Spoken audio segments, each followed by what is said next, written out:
Michael in the Strait of Truth. Michael woke to the news that Iran had again threatened the world's breath, not with truth, not with peace, but with pressure. The Strait had become the stage.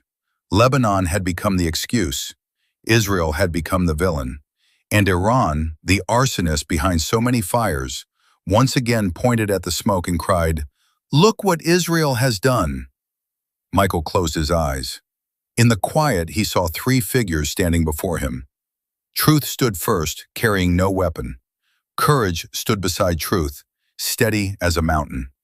And behind them stood the love of life, holding the hands of children from every nation.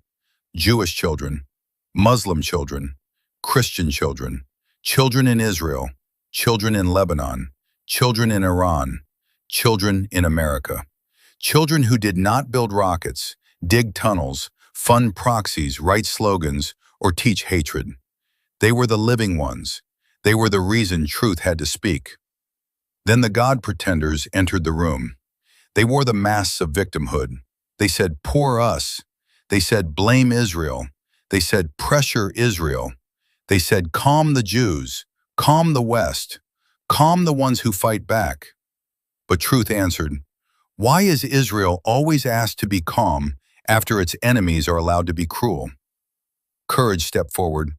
"Why do leaders tremble before Iran's threats, but lecture Israel about restraint? Why do they fear the bully's next move more than they honor the courage of those defending life?"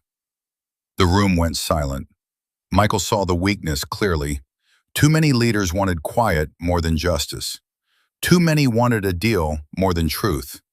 Too many were willing to pressure Israel because pressuring Israel was easier than confronting Iran. Iran was testing Trump. Iran was testing America. Iran was testing the West. Iran was testing whether courage still lived in free nations, or whether fear had become foreign policy. Then the love of life spoke, and its voice was the voice of every child not yet poisoned by hate. Do not hand us a world where lies are rewarded. Do not teach us that the arsonist becomes the victim because he cries louder than the people he burned. Michael looked at the children. He understood. This was not only about missiles, borders, oil, Lebanon, Iran, Israel, or America. This was about whether the next generation would inherit truth or propaganda, whether they would be raised with the love of life or the worship of death, whether they would learn moral clarity or follow influencers off the cliff like lemmings chasing a poison song.